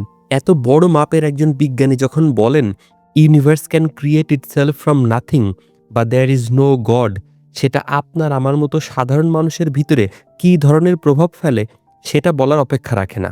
দেখুন, ইউনিভার্স এমনি এমনি সৃষ্টি হয়ে গিয়েছে, ইউনিভার্স কেম ফ্রম নাথিং, এই ধরনের কথাবার্তা মানব সমাজে নাস্তিকদের মধ্যে কম বেশি সব যুগেই প্রচলিত ছিল। স্টিফেন হকিং নতুন কোনো কিছু বলেননি, কিন্তু উনি বলার কারণে সেটা কী ধরনের প্রচারণা পেতে পারে এবং সাধারণ মানুষের ধর্মীয় বিশ্বাসের উপরে কী ধরনের প্রভাব এই কথা ফেলতে পারে সেটা কিন্তু বলার অপেক্ষা রাখে না। কিন্তু স্টিফেন হকিং প্রকৃতপক্ষে কী বলেছিলেন সেটাই এখন আলোচনা করব, আর সেটার জন্য আমাদের খুলতে হবে স্টিফেন হকিংয়ের সেই বিখ্যাত বই দ্য গ্র্যান্ড ডিজাইন। বইটার শুরুতেই অতি সাহস দেখাতে গিয়ে স্টিফেন হকিং এমন একটা কথা বলে ফেলেছেন যেটা অনেকটা নিজের পায়ে কুড়াল মারার মতো। স্টিফেন হকিং বলে বসেন ফিলসফি ইজ ডেড। দেখেন, স্টিফেন হকিং হচ্ছেন একজন বিজ্ঞানী যিনি এই বইটাতে একটু পরে বলবেন সৃষ্টিকর্তার কোনো প্রয়োজন নেই, এবং তিনিই বইটা শুরু করছেন এই কথা বলে যে ফিলসফি ইজ ডেড। এইটাকে নিজের পায়ে কুড়াল মারা বলছি কারণ এই কথার মাধ্যমে প্রকাশ পেয়ে যায় উনি যত বড় সায়েন্টিস্টই হোক না কেন, উনার ফিলসফির জ্ঞান ছিল আসলে খুবই কম। ফিলসফি ইজ ডেড এই কথার মাধ্যমে স্টিফেন হকিং বলতে চেয়েছিলেন যেসব বড় বড় প্রশ্নের উত্তর আগে ফিলসফি দিত, এখন সায়েন্স সেই সব প্রশ্নের উত্তর দিবে। যেমন তার মধ্যে একটা অন্যতম বড় প্রশ্ন হচ্ছে এই ইউনিভার্সের কি একটা সৃষ্টিকর্তা দরকার আছে? কিন্তু একটু আগেই আমরা আলোচনা করে এসেছি এই প্রশ্নের উত্তর আসলে সায়েন্সের আওতার বাইরে। এটার জন্য আপনাকে পড়তে হবে ধর্মগ্রন্থ, আপনাকে পড়তে হবে ফিলসফি অফ রিলিজিয়ন, আপনাকে পড়তে হবে মেটাফিজিক্স। সুতরাং ফিলসফি ইজ ডেড বলে উনি ফিলসফিতে উনার যে দুর্বলতা সেটা প্রকাশ করে দিয়েছেন। বাই দ্য ওয়ে, এখানে আরেকটা ব্যাপার একদম ক্লিয়ার করে বলে রাখা উচিত, উনি কিন্তু একজন খুবই সম্মানিত বিজ্ঞানী। পিওর সায়েন্টিস্ট হিসেবে ওনার কাজ ব্রিলিয়ান্ট এবং সেটা নিয়ে কিন্তু আমাদের কোনো সংশয় নেই এবং সেটা নিয়ে আমরা কথা বলছি না। কিন্তু উনি যখন একজন বিজ্ঞানী হিসাবে অন্য আরেকটা ডিসিপ্লিন অর্থাৎ ফিলোসফির বড় বড় সব প্রশ্নের উত্তর দিবেন বলে দাবি করছেন এবং সেটা শুরু করছেন এইটা বলে যে ফিলোসফি ইজ ডেড, এইটা খুবই শিশুসুলভ আচরণ হয়েছে। দ্য রয়্যাল সোসাইটির প্রেসিডেন্ট এবং কেমব্রিজ ইউনিভার্সিটির আরেকজন ব্রিলিয়ান্ট সায়েন্টিস্ট মার্টিন রিজ ইন্ডিপেন্ডেন্টকে দেওয়া এক ইন্টারভিউতে বলেছিলেন Stephen Hawking is a remarkable person whom I have known for 40 years, and for that reason, any oracular statement he makes gets exaggerated publicity. সুতরাং Martin Rees বলছেন তিনি Stephen হকিংকে 40 বছর ধরে চিনেন এবং তিনিও স্বীকার করছেন যে স্টিফেন হকিং একজন অসাধারণ মানুষ। সে কথা কিন্তু আমরাও একটু আগে বর্ণনা করেছি এবং স্বীকার করেছি। তাই মার্টিন রিজ বলছেন সুতরাং স্টিফেন হকিং যখন কোনো কিছু বলেন সেটা স্বাভাবিকের তুলনায় অনেক বেশি পাবলিসিটি পায়। মার্টিন রিজ সাথে সাথে এটাও বলছেন I know Stephen Hawking well enough to know that he has read very little philosophy and even less theology, so I don't think we should attach any weight to his views on this topic. অর্থাৎ Martin Rees বলছেন আমি Stephen Hawking সম্পর্কে এতটুকু অন্তত জানি যে তিনি খুবই সামান্য ফিলোসফি পড়েছেন এবং তার থেকেও কম পড়েছেন ধর্মতত্ত্ব। সুতরাং মার্টিন রিজ বলছেন গড বা ফিলোসফি সম্পর্কে স্টিফেন হকিংয়ের কোনো কথাই আমাদের গুরুত্ব দেওয়া উচিত না। তো চলেন দেখে আসি স্টিফেন হকিংয়ের সেই বিখ্যাত কথাটা যেটার মাধ্যমে তিনি প্রতিষ্ঠিত করার চেষ্টা করবেন এই ইউনিভার্সের বা মহাবিশ্বের কোনো সৃষ্টিকর্তার প্রয়োজন নেই। তিনি বলেছিলেন because there is a law like gravity the universe can and will create itself from nothing. চলেন তার এই বিখ্যাত লাইনটা একটু একটু করে ফিলোসফিক্যালি বিশ্লেষণ করি। প্রথমেই বলছেন because there is a law like gravity, অর্থাৎ যেহেতু গ্র্যাভিটির মতো একটা ল আছে। পরের অংশে তিনি বলছেন the universe can and will create itself from nothing, অর্থাৎ এই ইউনিভার্স নিজেকে নাথিং থেকে সৃষ্টি করবে। প্রথমেই একটা কন্ট্রাডিকশন, অর্থাৎ স্ববিরোধিতা। বাক্যের শুরুতে তিনি বললেন যেহেতু গ্র্যাভিটির মতো একটা ল আছে, যদি আগে থেকে একটা ল থাকে তার মানে তো কিছু একটা আছে, সেটা তো নাথিং না। যদি কিছু থাকে তাহলে সেটা সামথিং। কিন্তু পরের লাইনে তিনি বলছেন ইউনিভার্স নিজেকে নাথিং থেকে সৃষ্টি করবে। নাথিং মানে তো কোনো কিছু থাকবে না, কিন্তু বাক্যের শুরুতে যে বলা হলো ল অফ গ্র্যাভিটি আছে, সুতরাং এইটা একটা স্ববিরোধিতা বা কন্ট্রাডিকশন। কারণ শুরুতে উনি বলছেন ল অফ গ্র্যাভিটি আছে, পরে আবার উনি বলছেন এই ইউনিভার্স নাথিং থেকে নিজেকে সৃষ্টি করবে। আরও একটা সমস্যা হলো একটু আগেই কিন্তু আমরা আলোচনা করে এসেছি ল হচ্ছে কেবলমাত্র একটা ডেসক্রিপশন, লয়ের নিজের কোনো ক্রিয়েটিভ পাওয়ার নেই। তার মানে ল নাথিং থেকে কোনো কিছু সৃষ্টি করতে পারে না।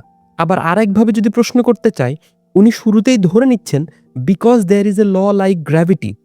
আপনি ধরে নিচ্ছেন কেন যে গ্র্যাভিটির মতো একটা ল আগে থেকেই আছে? এই লটা কোথা থেকে আসলো? কে এই ল তৈরি করলো?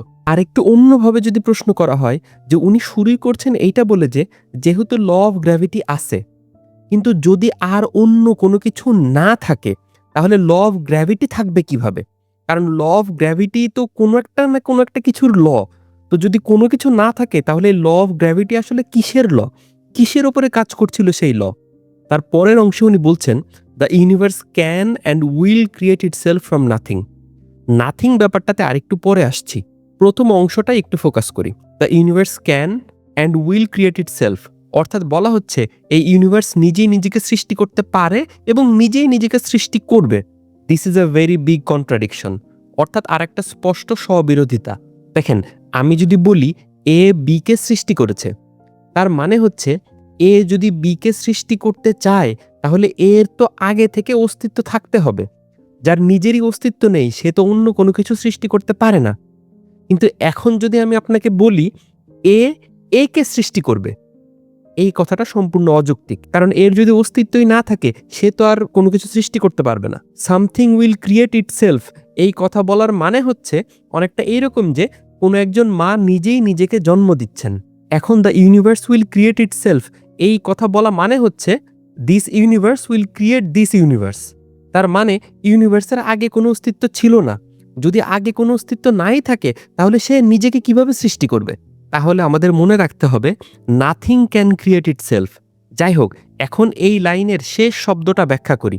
The universe can and will create itself from nothing. আমরা একটু আগে আলোচনা করলাম যে ইউনিভার্স উইল ক্রিয়েট ইটসেলফ, এটা অযৌক্তিক। এখন শেষ ওয়ার্ডটা খেয়াল করুন, হকিং বলছেন the universe will create itself from nothing. কিন্তু একটু আগেই আমরা আরেকটা বিখ্যাত ফিলোসফিক্যাল কনসেপ্ট শিখেছি, এক্স নিহিলো নিহিল ফিট, অর্থাৎ নাথিং কামস ফ্রম নাথিং। তাই এখানে আরেকটা স্পষ্ট কন্ট্রাডিকশন বা স্ববিরোধিতা আমরা দেখতে পাচ্ছি। সুতরাং বুঝতেই পারছেন একটা ছোট্ট লাইনের ভিতরে কতগুলো কন্ট্রাডিকশন। কিন্তু এখন প্রশ্ন হচ্ছে, তাহলে স্টিফেন হকিং কেন বললেন ইউনিভার্স নাথিং থেকে নিজেকে সৃষ্টি করবে?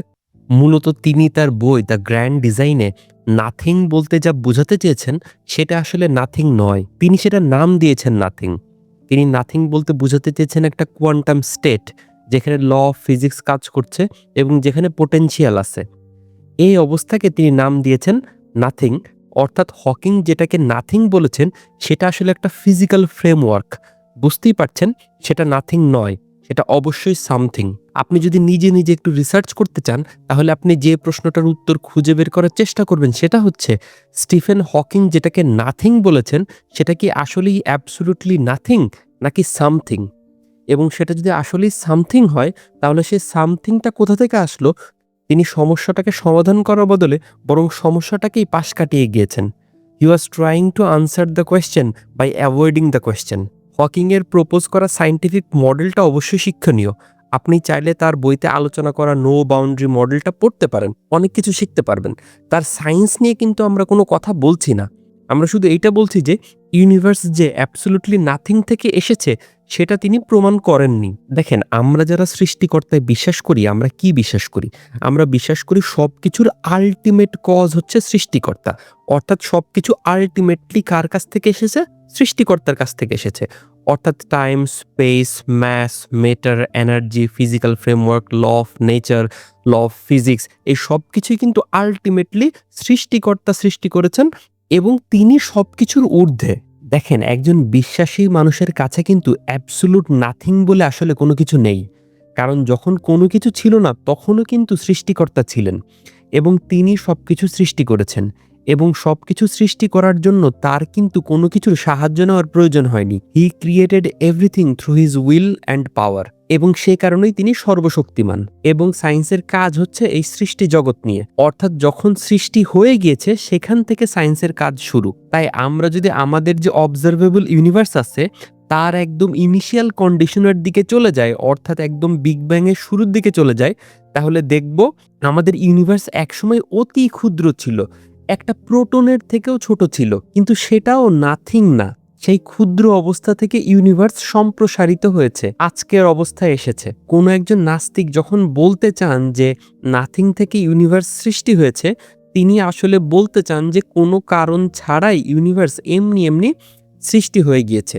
কিন্তু সেটা বিজ্ঞানের পক্ষে প্রমাণ করা সম্ভব না, কারণ আপনি সৃষ্টির আগে চলে যেতে পারবেন না। তাই সায়েন্স যতক্ষণ পর্যন্ত অবজারভেশন বা এক্সপেরিমেন্ট করতে পারবে, ততক্ষণ পর্যন্ত সেটা হবে এই সৃষ্টি জগতেরই কোনো না কোনো কিছু, সেটা যত ক্ষুদ্র বা অতি ক্ষুদ্র বা অপরিচিতই হোক না কেন। তাই ডেফিনেটলি সেটা নাথিং না, সেটা ডেফিনেটলি সামথিং। এবং সেখানেই দাঁড়িয়ে যাবে ফিলোসফির ইতিহাসে অসম্ভব গুরুত্বপূর্ণ একটি প্রশ্ন, why is there something rather than nothing? কিন্তু এই প্রশ্নের উত্তর সায়েন্সের কাছে অধরায় থেকে যাবে। সায়েন্স এগিয়ে যাচ্ছে এবং এগিয়ে যাবে। সায়েন্স যত সামনের দিকে এগিয়ে যাবে, তত আমরা এই ইউনিভার্সের এমন অনেক কন্ডিশনের সম্পর্কে জানতে পারবো যেগুলো আসলে সাধারণভাবে আমরা আমাদের দৈনন্দিন জীবনে দেখতে পাই না। কিন্তু এরকম অনেক কিছুই সায়েন্টিস্টরা তাদের ল্যাবে অবজার্ভ করতে পারেন, মেজার করতে পারেন এবং এক্সপেরিমেন্ট করতে পারেন।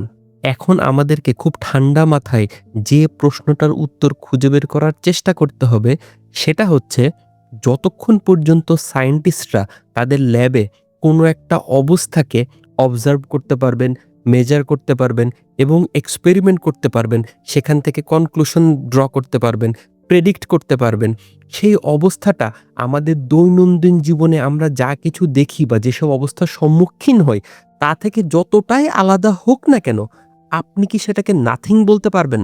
না, সেটাকে অবশ্যই নাথিং বলা যাবে না, সেটা অবশ্যই সামথিং। আর সেটা যদি সামথিং হয়ে থাকে, সেই সামথিং এর অস্তিত্বটা কেন আছে, সেটা কোথা থেকে আসলো, সেই প্রশ্নের উত্তর কিন্তু আমরা পাইনি। অর্থাৎ আমরা বলতে পারি ফিলোসফির ইতিহাসে অন্যতম গুরুত্বপূর্ণ এবং কঠিন প্রশ্নটা হচ্ছে, why is there something rather than nothing? অর্থাৎ কোনো কিছুর অস্তিত্ব না থাকলেই তো পারতো। এই যে কোনো কিছু আছে, সেটা কেন আছে? কোনো কিছু না থাকার বদলে যে কোনো কিছু আছে, এটার পিছনের ব্যাখ্যাটা কি? সেই ব্যাখ্যাটা আমরা হকিং এর কাছ থেকে পাইনি। সুতরাং বুঝতেই পারছেন, ব্রিলিয়ান্ট সায়েন্টিস্ট স্টিফেন হকিং এর because there is a law like gravity, the universe can and will create itself from nothing, এই কথাটা গ্রহণযোগ্য না, কারণ উনি আসলে যেটাকে নাথিং বলেছেন সেটা নাথিং না। তো স্টিফেন হকিং এর গ্র্যান্ড ডিজাইন বইটা প্রকাশ পাবার পরে রজার পেনরোসের মতো বিজ্ঞানীও স্টিফেন হকিং এর এই গ্র্যান্ড ডিজাইন বইটাকে মিসলিডিং বলেছেন। এম থিওরি এর ডিরেক্ট কোনো অবজারভেশনাল এভিডেন্স না থাকার কারণে রজার পেনরোস এটাকে সায়েন্স বলতেই নারাজ। যাই হোক, বিজ্ঞানীদের বিতর্কে আমি আমার নিজস্ব কোনো মতামত দিতে চাই না, আমি জাস্ট ব্যাপারটা আপনাদের সামনে তুলে ধরছি। যারা স্যার রজার পেনরোসকে চিনেন না তাদের জন্য আমি বলে রাখি, রজার পেনরোস 2020 সালে পদার্থবিজ্ঞানে নোবেল প্রাইজ পান। স্টিফেন হকিং এর গ্র্যান্ড ডিজাইন বইটা প্রকাশিত হওয়ার পরে একটা অনুষ্ঠানে রজার পেনরোস বলেন, that what is referred to as M theory isn't even a theory. It's a collection of ideas, hopes, aspirations. It's not even a theory. And I think the book is a bit misleading in that respect. It gives you the impression that here is this new theory which is going to explain everything. It's nothing of the sort. It's not even a theory, and it certainly has no observational. Partly is this 10 to the 500 you refer to.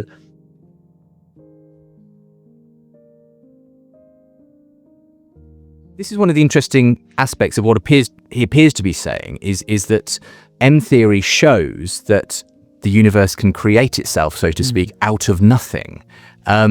I mean, is that something which science can ever really tell us or be definitive? Take us Certainly not doing it yet. যাই হোক, আমাদের কিন্তু এটা মাথায় রাখতে হবে, Stephen Hawking এর এই মডেল বা থিওরি এর পক্ষে যদি কখনো অবজারভেশনাল এভিডেন্স বা প্রমাণও পাওয়া যায়, তারপরেও কিন্তু সেটা প্রমাণিত হয় না যে ইউনিভার্স নাথিং থেকে সৃষ্টি হয়ে গিয়েছে। অক্সফোর্ড ইউনিভার্সিটির professor John Lennox Stephen Hawking এর because there is a law like gravity the universe can and will create itself from nothing, এই কথাটা কতটা অযৌক্তিক, হাস্যকর এবং ফিলোসফিক্যালি দুর্বল সেটা ব্যাখ্যা করতে গিয়ে বলেছেন, Well, this is the way I put it. It means that nonsense remains nonsense even if Stephen Hawking writes it. অর্থাৎ তিনি বলছেন স্টিফেন হকিং লিখলেও ননসেন্স ননসেন্সই থাকবে। প্রফেসর জন লেনক্স এই বাক্যটাকে শুধু হাস্যকরই বলেননি, এইটাকে বরং তিনি 3 গুণ হাস্যকর বলেছেন, কারণ এই ছোট বাক্যটার মধ্যে 3টা কন্ট্রাডিকশন বা স্ববিরোধিতা আছে। Because there is a law of gravity, the universe can and will create itself from nothing. It's ridiculous, but it's triply ridiculous, which is very difficult to write a sentence that's triply ridiculous. কিন্তু Stephen Hawking এর মতো একজন বিজ্ঞানী যখন বলেন the universe will create itself from nothing, তখন আপনার আমার মতো সাধারণ মানুষ যারা এই বইটা কোনোদিন পড়বে না বা এই ব্যাপারটা নিয়ে যারা গভীরভাবে বা ফিলোসফিক্যালি চিন্তা করবে না, তাদের জন্য হকিং এর মতো একজন সায়েন্টিস্টের কথা বিভ্রান্তির সৃষ্টি করবে। তারা মনে করবে ইউনিভার্স মনে হয় এমনি এমনি সৃষ্টি হয়ে গিয়েছে। ফিলোসফি ইজ ডেড বলা স্টিফেন হকিং 2018 সালে মারা যান, কিন্তু তার সেই কেমব্রিজ ইউনিভার্সিটি আজও ফিলোসফি পড়ার জন্য পৃথিবীর অন্যতম সেরা ইউনিভার্সিটি। আমরা আগেই বলেছি স্টিফেন হকিং প্রচণ্ড মেধাবী একজন বিজ্ঞানী, তার কাছ থেকে আপনি বিজ্ঞানের অনেক কিছু শিখতে পারেন, কিন্তু তিনি যখন ফিলোসফি বা রিলিজিয়ন নিয়ে কোনো কথা বলবেন সেটা অ্যাভয়েড করাটাই বেটার। কিন্তু অ্যাভয়েড করতে চাইলেই তো আর অ্যাভয়েড করা যায় না। স্টিফেন হকিং যে পথে হাঁটবেন, যেহেতু উনি প্রচণ্ড প্রভাবশালী, সে পথে আরও অনেক মানুষ হাঁটবে।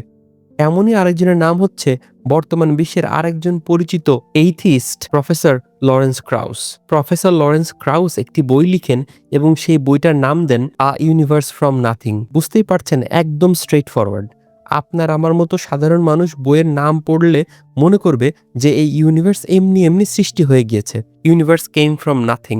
আমরা একটু আগে আলোচনা করে এসেছি, সায়েন্টিস্টরা যখন নাথিং ওয়ার্ডটা ইউজ করছেন তারা আসলে নাথিং বলতে অ্যাবসলুট নাথিং বা নাথিংনেসকে বুঝাচ্ছেন না। তারা যেটাকে নাথিং বলছেন সেটা ডেফিনেটলি সামথিং। ফিলোসফাররা সাধারণত এই অবস্থাটাকে নাথিং না বলে কোয়ান্টাম ভ্যাকিউম নামটা ব্যবহার করতে সাজেস্ট করেন। এতে করে কোনো ভাষাগত ধোঁয়াশা বা কনফিউশন থাকে না, কিন্তু সময় গড়ানোর সাথে সাথে ব্যাপারটা আসলে অনেক বেশি কমপ্লিকেটেড হয়ে গিয়েছে।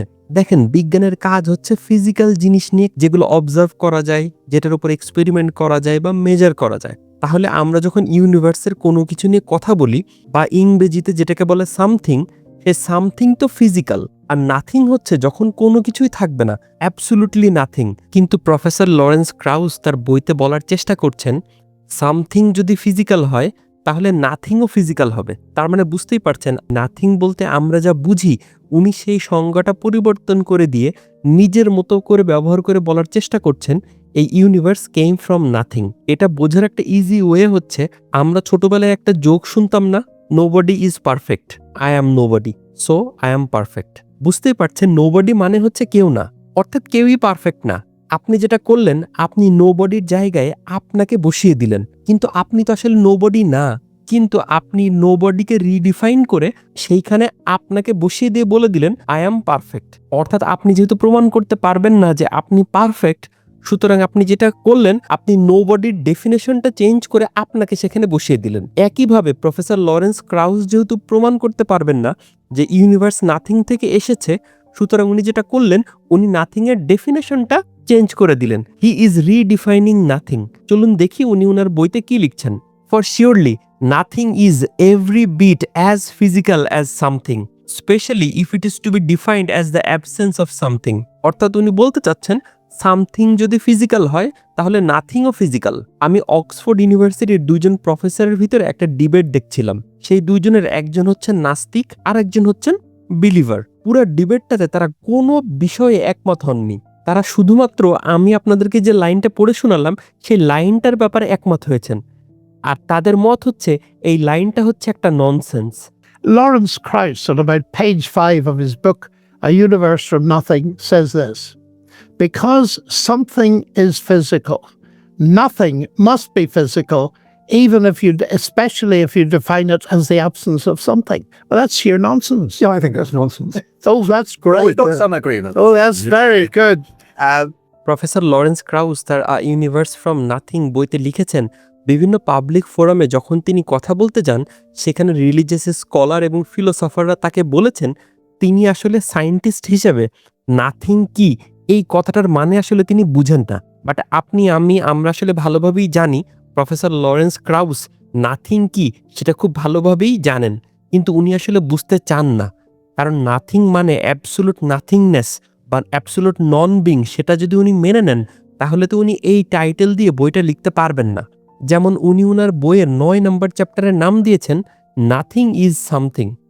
9 নম্বর চ্যাপ্টারের প্রথম লাইনেই দেখলাম উনিও স্বীকার করলেন নিউটন হচ্ছেন সর্বকালের সর্বশ্রেষ্ঠ পদার্থবিজ্ঞানী। তারপরে তিনি বলা শুরু করলেন নিউটন যা আবিষ্কার করে গিয়েছেন তার ফলে আসলে গডের গুরুত্ব কমে গিয়েছে, কিন্তু আমরা শুরুতেই আলোচনা করে এসেছি এই কথার আসলে কোনো সায়েন্টিফিক ভিত্তি নেই। ফিলোসফির professor David Albert philosophical foundation of ফিজিক্সের একজন expert. David Albert New York টাইমসে প্রফেসর লরেন্স ক্রাউসের আ ইউনিভার্স ফ্রম নাথিং বইটা নিয়ে একটা রিভিউ লিখেছেন। আমি ডেসক্রিপশন বক্সের লিঙ্ক দিয়ে দিব, পড়ে আসতে পারেন। পড়লে বুঝতে পারবেন প্রফেসর লরেন্স ক্রাউসের পজিশনটা এখানে কতটা দুর্বল। এছাড়া ইন্টারনেটে খুব ফেমাস একটা ডিবেট আছে হামজা জর্জিস এবং প্রফেসর লরেন্স ক্রাউসের। আমি ডেসক্রিপশন বক্সে সেই লিঙ্কটাও দিয়ে দিব। আপনারা যদি পুরো ডিবেটটা শুনেন তাহলে দেখবেন প্রফেসর লরেন্স ক্রাউসের ফিলোসফিক্যাল ফাউন্ডেশন আসলে কতটা নড়বড়ে। আবারও একটা রিমাইন্ডার, আমি কিন্তু প্রফেসর লরেন্স ক্রাউসের সায়েন্সকে ক্রিটিসাইজ করছি না। আমি বইটা পড়েছি এবং সেখানে কিছু জিনিস আসলে ইউজফুল ছিল, কিছু জিনিস আমি শিখেছিলাম, কিন্তু এই যে একটা ক্যাচি টাইটেল দেওয়া বা একটা মেটাফিজিক্যাল ফিলোসফিক্যাল বা একটা রিলিজিয়াস কনক্লুশন চাপিয়ে দেওয়ার যে একটা চেষ্টা করা, যেইটা আসলে নেসেসারিলি সত্য না, সেইটা আসলে মানুষের ভিতরে এক ধরনের বিভ্রান্তি তৈরি করে। আমরা আমাদের চারপাশে অনেক সময় শুনি বিজ্ঞান হচ্ছে নিরপেক্ষ।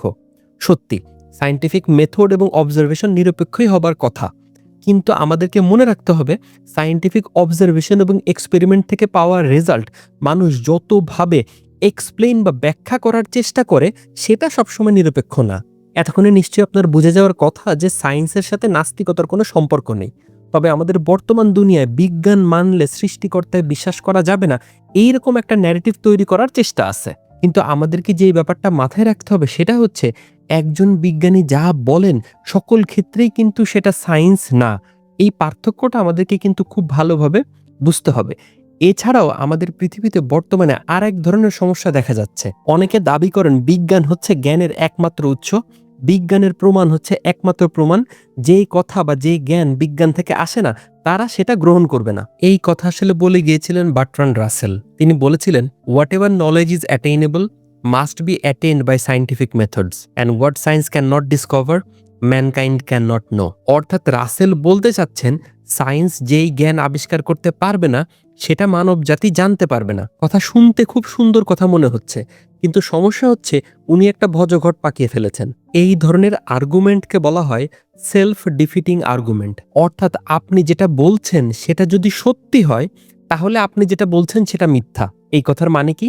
এই কথার মানে হচ্ছে এই যে উনি বললেন সায়েন্স যেটা আবিষ্কার করতে পারবে না, মানব জাতি সেটা জানতে পারবে না। অর্থাৎ সায়েন্সের কাছ থেকে যেই সত্যটা আসবে সেটাই সত্য, অন্য কোনো কিছু সত্য না। সায়েন্সের কাছ থেকে যেই জ্ঞানটা আসবে না সেটা ছাড়া কোনো জ্ঞান আমরা গ্রহণ করব না, সেটাকে আমরা একসেপ্ট করব না। এখন কথা হচ্ছে এই যে ওনার বক্তব্যটা, what science can not discover mankind cannot no, এইটা কি কোনো একটা সায়েন্টিফিক স্টেটমেন্ট?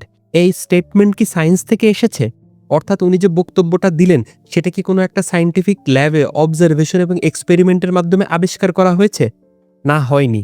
যেহেতু এটা কোনো একটা সায়েন্টিফিক স্টেটমেন্ট না বা কোনো একটা সায়েন্টিফিক ডিসকভারি না, সুতরাং আমাদের কি ওনার এই কথাটা গ্রহণ করা উচিত? কারণ নলেজ হতে হলে তো অবশ্যই সেটা সায়েন্সের কাছ থেকে আসতে হবে, সেটা সায়েন্টিফিক নলেজ হতে হবে। এখন নিশ্চয়ই বুঝতে পারছেন কেন এটা সেলফ ডিফিটিং আর্গুমেন্ট। অর্থাৎ ওনার কথা যদি আমরা মেনে নিই যে সায়েন্স থেকে না আসলে আমরা কোনো কিছু মানব না, তাহলে আমাদের ওনার কথাটাও মানা যাবে না। রাসেল তার রিলিজিয়ন অ্যান্ড সায়েন্স বইতে এই সেলফ ডিফিটিং এবং অযৌক্তিক কথাটি লিখেছিলেন। তো চলেন পুরা উক্তিটা একটু পড়ে দেখি এবং দেখি সায়েন্স যে সকল জ্ঞানের উৎস এই কথা ধোপে টেকে কিনা। রাসেল লিখছেন, I conclude that while it is true that science cannot decide questions of value, that is because they cannot be intellectually decided at all and lie outside the realm of truth and falsehood. Whatever knowledge is attainable must be attained by scientific methods, and what science cannot discover, mankind cannot know. একটু খেয়াল করলেই দেখতে পাবেন রাসেল শুরুই করছেন value এর কথা বলে, সেইখানে একটু পরে আসছি। প্রথমে একটু কথা বলি ওনার নলেজ ওয়ার্ডটা নিয়ে। ওনার বক্তব্য অনুযায়ী বিজ্ঞান কোনটা সত্য কোনটা মিথ্যা সেইটা আমাদেরকে জানায়। দেখেন, বার্ট্রান্ড রাসেল একজন নাস্তিক, যিনি বলছেন সায়েন্টিফিক নলেজের বাইরে আর কোনো নলেজ নেই। আবার একই সাথে তিনি বলছেন নলেজ হতে হলে সেটা সত্য হতে হবে। দেখেন, ওনার এই কথাটার সাথে কিন্তু আমি একমত যে নলেজ হতে হলে সেটা অবশ্যই সত্য হতে হবে। তাহলে চলেন এখন একটু আসি সায়েন্সের সত্য তুলে ধরার ক্ষমতা কতটুকু সেই জায়গায়। সায়েন্স এই ইউনিভার্স নিয়ে কাজ করে এবং এই ইউনিভার্স সম্পর্কে সত্য আমাদেরকে জানায়, কিন্তু সায়েন্স আমাদেরকে যা জানায় সেটা যে সত্য, অর্থাৎ সেটাই যে রিয়ালিটি, এটা মানতে হলে তো আমাদেরকে আগে নিশ্চিতভাবে এইটা প্রমাণ করতে হবে যে এই ইউনিভার্স রিয়েল। এখন কেউ যদি এসে বলে এই ইউনিভার্স আসলে একটা ভিডিও গেম এবং আপনি এবং আমি হচ্ছি এই ভিডিও গেমের এক একটা ক্যারেক্টার, এবং সেই ভিডিও গেমের বেঁধে দেওয়া ইনস্ট্রাকশন অনুযায়ী আপনি এবং আমি চিন্তা করি, এবং যেহেতু আমরা সেই ইনস্ট্রাকশন অনুযায়ী চিন্তা করি, আমরা আমাদের সেই চিন্তাটাকেই লজিক্যাল বলে মনে করি এবং আমরা মনে করি আমাদের সেই চিন্তাটা সত্য। দেখেন, এই ব্যক্তি আসলে আমাদের ফান্ডামেন্টাল বিশ্বাসটাকে দুইভাবে প্রশ্নবিদ্ধ করে দিল। এক নম্বর প্রশ্ন যেটা মাথায় ঢুকে গেল সেটা হচ্ছে এই ইউনিভার্স কি তাহলে রিয়েল? আর দ্বিতীয় যে প্রশ্নটা এখন আমাদের মাথায় ঢুকলো সেটা হচ্ছে আমাদের চিন্তা ভাবনা করার ক্ষমতা কি আসলে লজিক্যাল, নাকি আমরা জাস্ট ভিডিও গেমসের এক একটা ক্যারেক্টার যারা জাস্ট আমাদেরকে যে ইনস্ট্রাকশন দেওয়া হয়েছে সে অনুযায়ী আমরা চিন্তা করছি এবং যা ইনস্ট্রাকশন দেওয়া আছে সে অনুযায়ী কাজ করছি এবং মনে করছি সেটাই বাস্তব। আচ্ছা, সেই প্রশ্নের উত্তরে আসবো, কিন্তু এখন প্রশ্ন হচ্ছে সায়েন্স কি নিশ্চিতভাবে প্রমাণ করতে পারে এই ইউনিভার্স রিয়েল? উত্তর হলো না। সায়েন্স নিশ্চিতভাবে প্রমাণ করতে পারে না যে এই ইউনিভার্স রিয়েল। সায়েন্স এইটা ধরে নিয়ে কাজ করে যে এই ইউনিভার্স রিয়েল, কিন্তু এই ইউনিভার্স যে রিয়েল সেটা সায়েন্সের পক্ষে প্রমাণ করা সম্ভব না। যাই হোক, আপনি যদি আমার কথায় সন্তুষ্ট না হন তাহলে আপনি স্টিফেন হকিংয়ের দ্য গ্র্যান্ড ডিজাইন বইয়ের 3rd চ্যাপ্টারটা পড়ে দেখতে পারেন, যিনি ওই চ্যাপ্টারটার নাম দিয়েছেন হোয়াট ইজ রিয়ালিটি। আচ্ছা, আবার সে আগের কথাটা একটু ফেরত আসি। বর্তমান সময়ে সায়েন্স এবং ফিলোসফি দুই ক্ষেত্রেই অনেকেই এখন যে প্রশ্নটা তোলেন সেটা হলো, আমরা কি আসলে একটা সিমুলেশনে বসবাস করছি?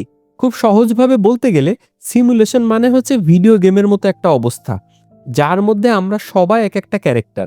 সুতরাং আমরা আমাদের চারপাশে যা দেখছি এবং নিজেদের সম্পর্কে যা ভাবছি এর কোনো কিছুই আসলে রিয়েল না।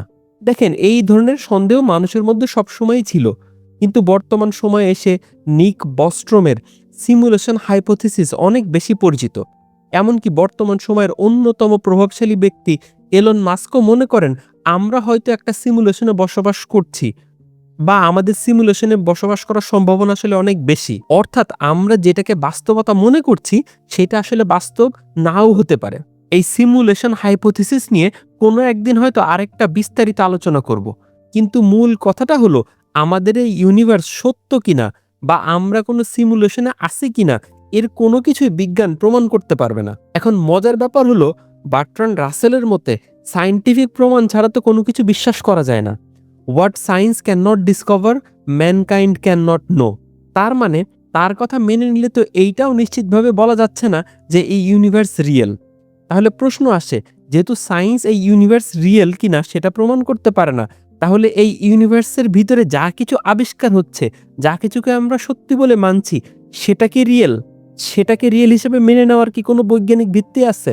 ভবিষ্যতে আমরা যখন এই চ্যানেলে এপিস্টোমোলজি এবং ফিলোসফি অফ সায়েন্স নিয়ে আলোচনা করব, তখন এই ব্যাপারগুলোতে আরেকটু বিস্তারিত আলোচনা করব। কিন্তু আপনি যখন প্রশ্ন করছেন এই ইউনিভার্স কি রিয়েল অথবা আমরা কি একটা সিমুলেশনে বসবাস করছি, এই রকম সব ভয়ঙ্কর সন্দেহের কথা কিন্তু নতুন না।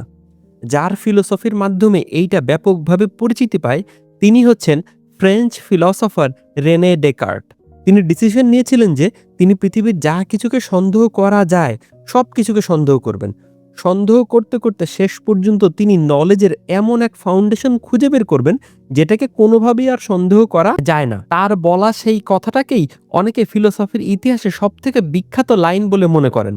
আর সেই বিখ্যাত কথাটা হচ্ছে কোগিটো এরগো সাম, যার ইংরেজি মানে হচ্ছে I think therefore I am. এটার বাংলা ট্রান্সলেশন হবে অনেকটা এইরকম যে যেহেতু আমি চিন্তা করছি সুতরাং আমার অস্তিত্ব আছে। এখন আপনার মনে প্রশ্ন জাগতে পারে, এইরকম একটা সিম্পল কথা কিভাবে ফিলোসফির সবথেকে বিখ্যাত কথা হয়? তাহলে আপনার আমার বানানো এই ভিডিওটা দেখে আসতে হবে। এখানে আপনি জানতে পারবেন যে কেন তিনি সবকিছুকে সন্দেহ করা শুরু করেছিলেন এবং কোন যুক্তির মাধ্যমে তিনি এটা প্রমাণ করেছিলেন যে তার অস্তিত্ব আছে। যাই হোক, রেনে ডেকার্টকে বলা হয় ফাদার অফ মডার্ন ফিলসফি। তিনি তার সেই ধ্বংসাত্মক সন্দেহ থেকে মুক্তি পান যখন তিনি গডের দেখা পান।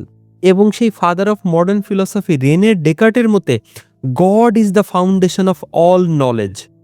রেনে ডেকার্ট তার মেডিটেশন অন ফার্স্ট ফিলসফি বইতে লিখছেন, And so I plainly see that the certitude and truth of all knowledge depend on the knowledge of the true God alone. So much so that before I had discovered this knowledge, I could have no perfect knowledge of anything else at all.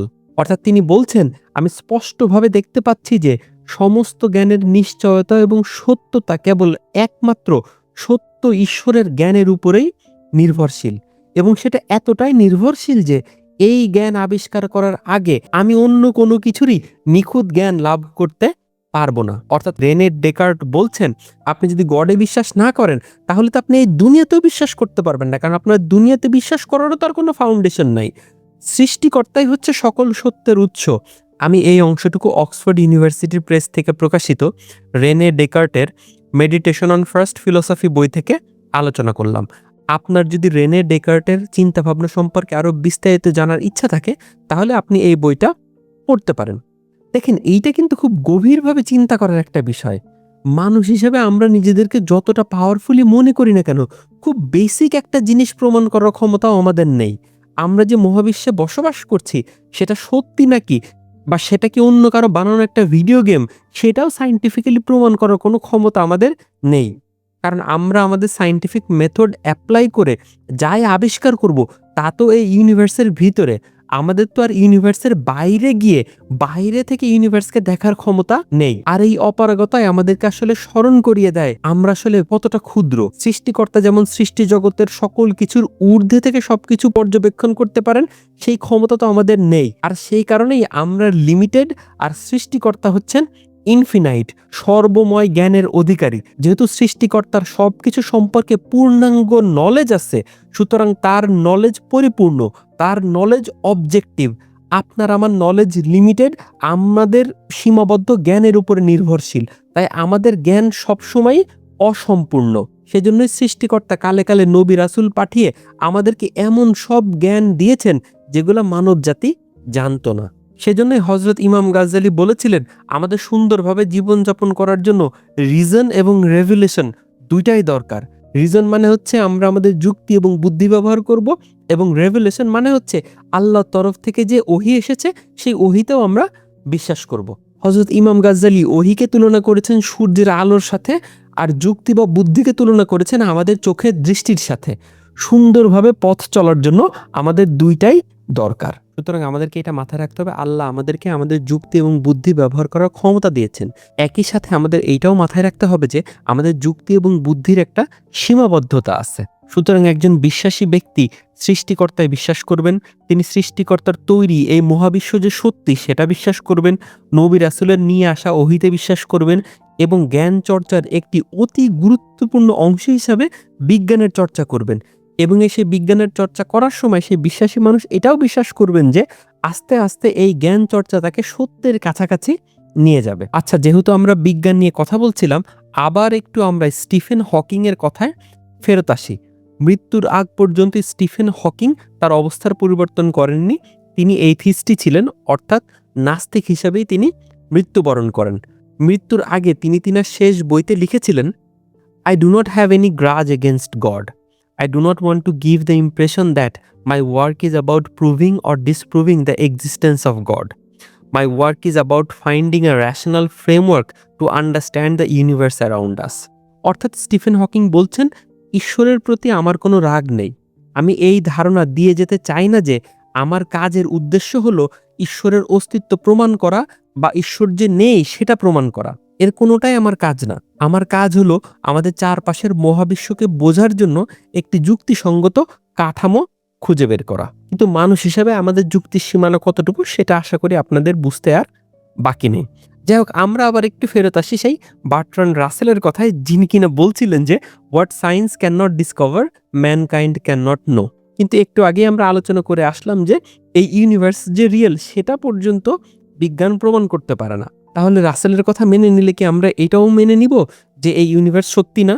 আর এই universe যদি সত্যি না হয় তাহলে কি আমরা এইটাও মেনে নিব যে এই ইউনিভার্সের ভিতরে যা কিছু প্রতিনিয়ত আবিষ্কার হচ্ছে সেটাও সত্যি না? যাই হোক, আমরা ওই জ্ঞানের কথা থেকে সরে আসি, আমরা আর এক ধরনের জ্ঞান নিয়ে এখন কথা বলি, সেটা হচ্ছে নৈতিক জ্ঞান।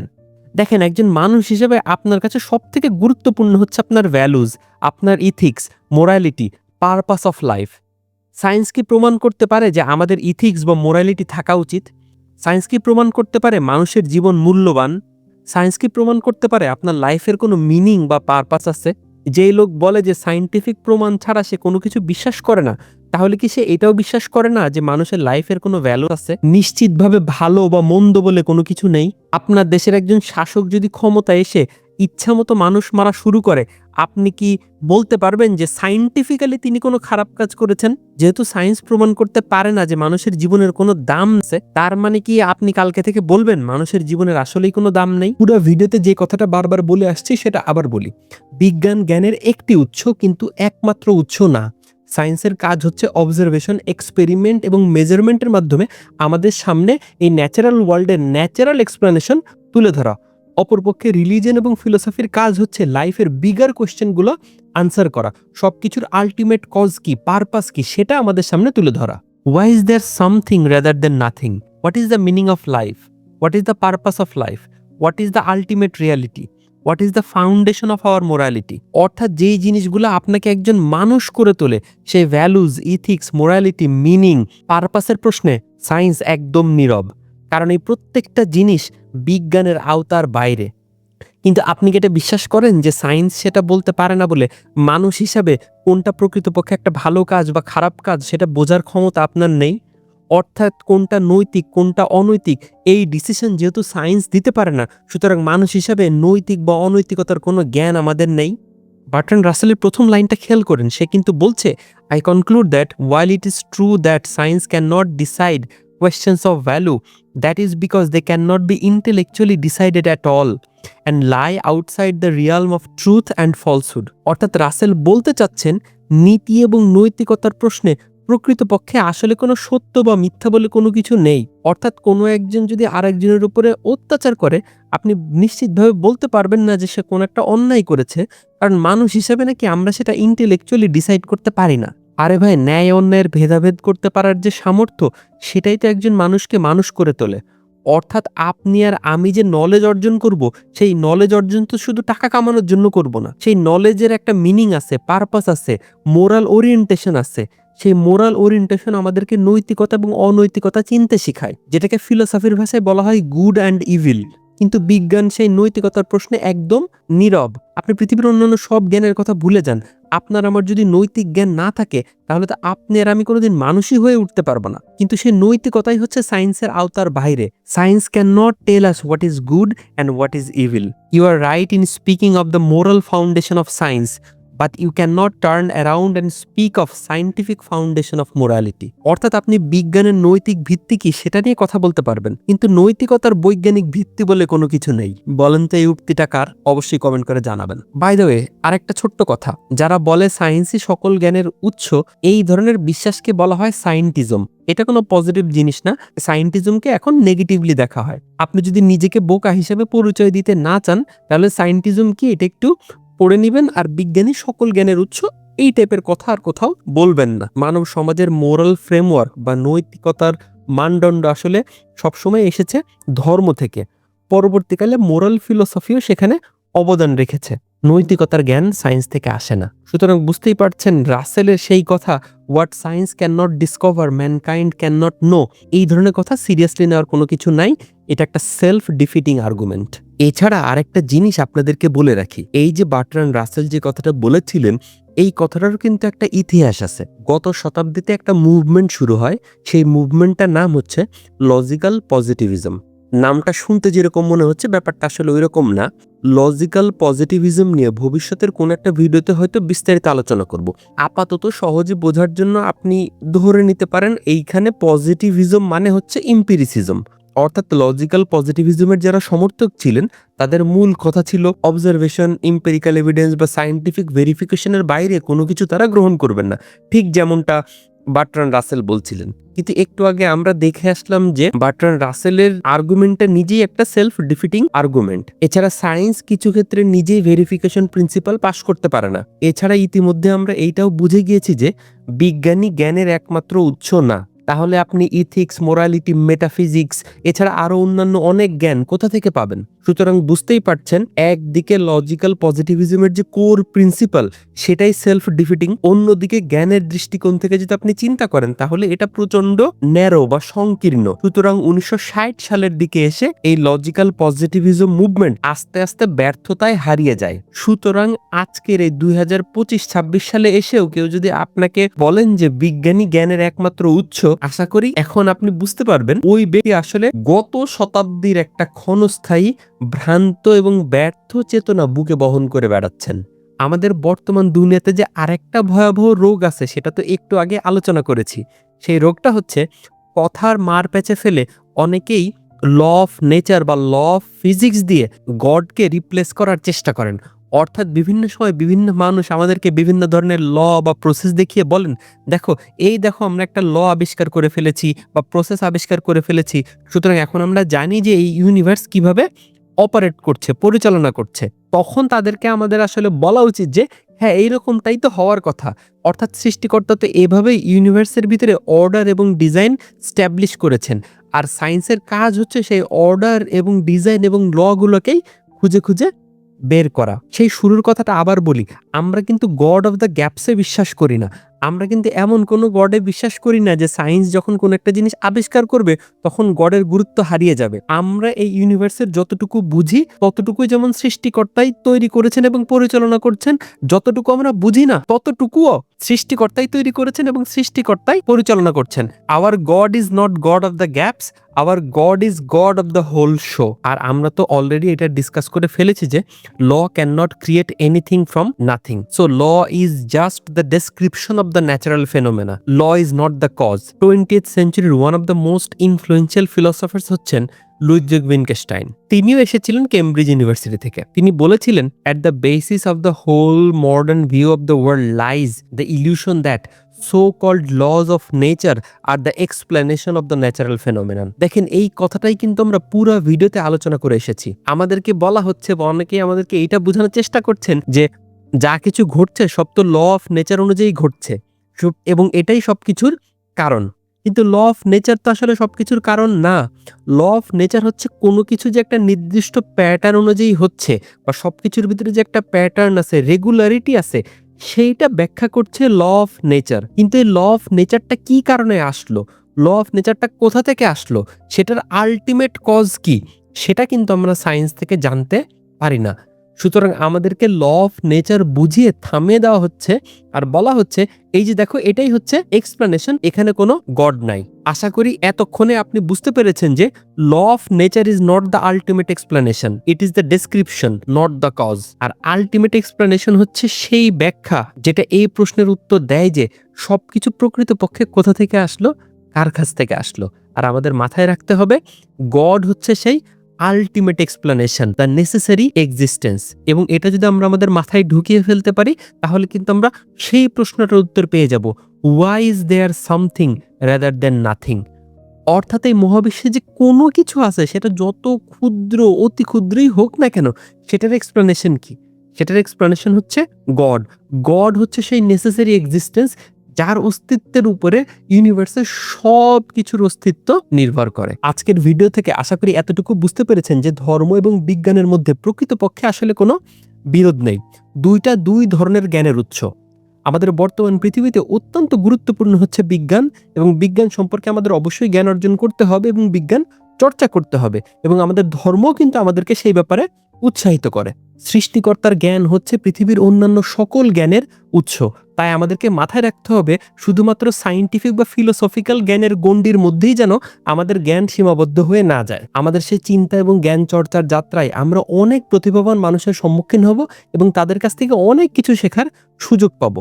কিন্তু আমাদেরকে মাথায় রাখতে হবে আমরা যেন আমাদের লাইফের আলটিমেট পারপাসটা হারিয়ে না ফেলি। তাই নিউটন যেমন তার নোটবুকে একটা কথা লিখে রেখেছিলেন, আমরাও কিন্তু আমাদের নোটবুকে এমন একটা কথা লিখে রাখতে পারি, কিন্তু সেটা হতে পারে নিউটনের থেকে আরেকটু আলাদা বা আরেকটু বড়।